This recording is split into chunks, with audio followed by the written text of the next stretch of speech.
You check the price again, it moved 2%. You feel that in your chest. But here's the strange part. The number itself isn't what's hurting you. The math is. Start with a simple question.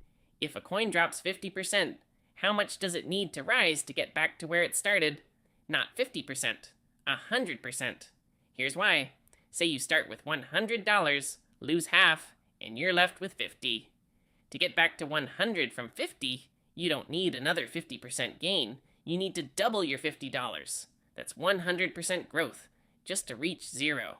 And it gets worse the deeper the drop goes. Lose 80%, and you're left holding $20. To climb back to where you started, that 20 needs to become 100 again. That's not an 80% recovery. That's 400%. The deeper the fall, the more violently the math turns against you, and almost nobody feels that curve coming. Now here's a second trap, hiding in a plain sight. It's the difference between what your gut calls average and what actually happens to your money. Picture a coin that goes up 50% one week, then drops 50% the next.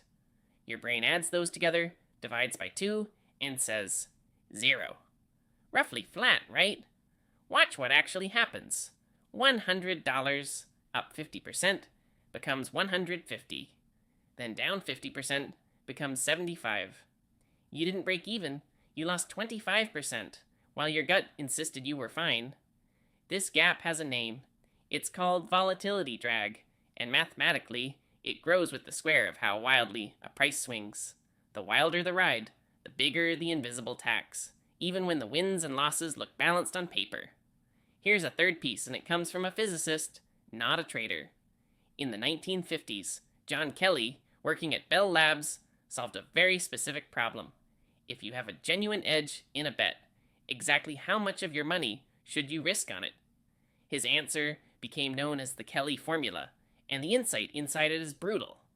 There is a mathematically correct size for every bet. Undersize it, and you leave growth on the table.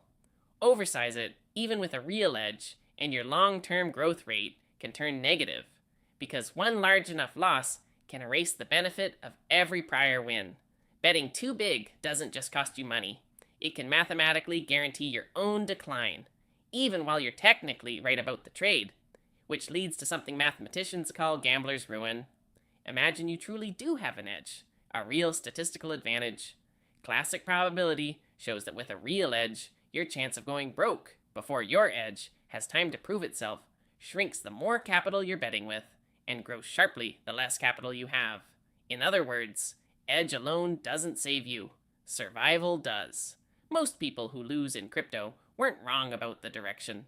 They were mathematically undersized for the swing standing between them and being right. And here's the piece almost nobody accounts for. Normal financial models assume price moves follow a bell curve, where extreme events become exponentially rarer the further out you go. Crypto doesn't follow that curve. It follows what's called a fat-tailed distribution, where extreme moves happen far more often than a bell curve would ever predict. Researcher Nassim Taleb built his entire body of work around this exact idea. The rare, extreme event isn't a glitch in the system. It is the system.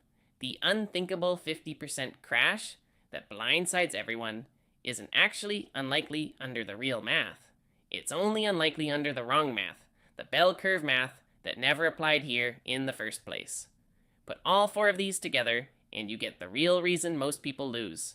Not bad luck, not bad research. A quiet stack of mathematical forces, recovery math that punishes losses exponentially, volatility, drag that erodes, gains you never noticed leaving, sizing errors that turn a real edge into eventual ruin, and a probability curve that was never the gentle bell shape most people assumed it was.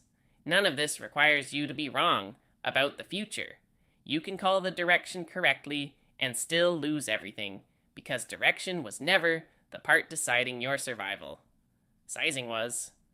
That distinction is the one thing almost nobody gets taught, because trading rarely gets explained as a math problem. It gets sold as a story about conviction instead.